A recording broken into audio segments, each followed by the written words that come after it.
afternoon, and thank you for the opportunity to be here. And I would imagine that most of you out there today have three questions. Who is he? What's he going to talk about? And how long is it going to take?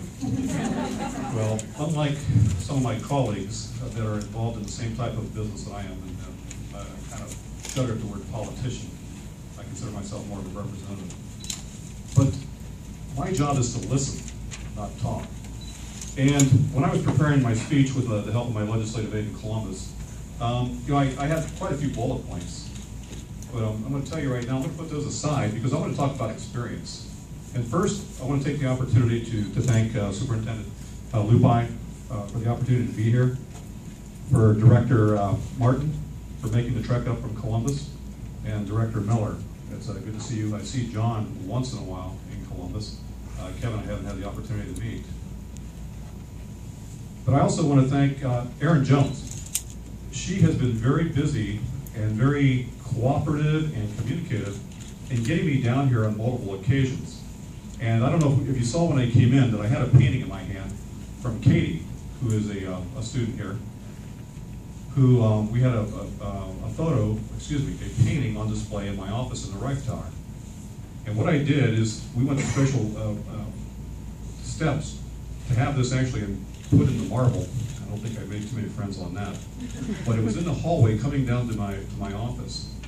I was so proud of the work that Katie had done.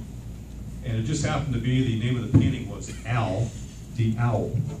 And so that got a lot of conversation. We had some photographs of people looking at it as they came into the office. That's not the first time I've displayed art from down here in Tuscarawas County. And as a matter of fact, when you see me leave, I will have another painting in my hand. If you don't see a painting in my hand, remind me to take it with me. But the reason my speech changed today is, I guess it's maybe fate, maybe it's scheduling with my legislative aide, Krista, but I had the opportunity to spend about almost 3 hours with Donna Merrill today at Horizon. What a perfect segue into what we were going to do here today. We toured some facilities in New Philadelphia, the adult daycare.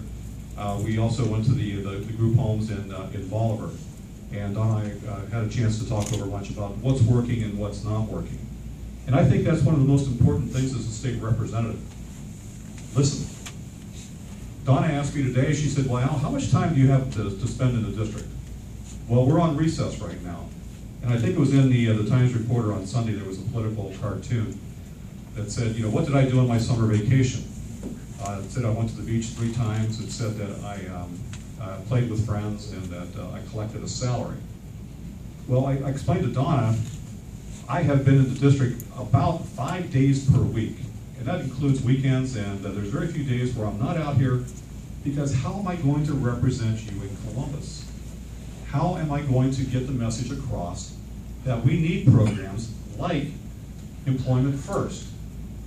And I'd be remiss if I don't recognize former State Senator Joy Padgett. Joy, would you stand up, please? Joy has been an advocate for these type of programs ever since I've known her, and I've only known her probably 5 or 6 years, and maybe give or take a few more on top of that. But it's representatives like that in the Senate and in the House that helps drive these programs. Now, this was an executive order. An executive order is great, but we have to fund it. That's where I come in. That's where Erin Jones says, Al, we need you down here. Natalie says, we need you down here. We want to show you what we're doing. We want to show you what it's about. Because when you're dealing with a 5,500-page budget and a $62 billion budget, you want to know where the money's going, you want to know how it's used, and how it touches people. When I retired from the steel industry 4 years ago, I ran for the House because of jobs.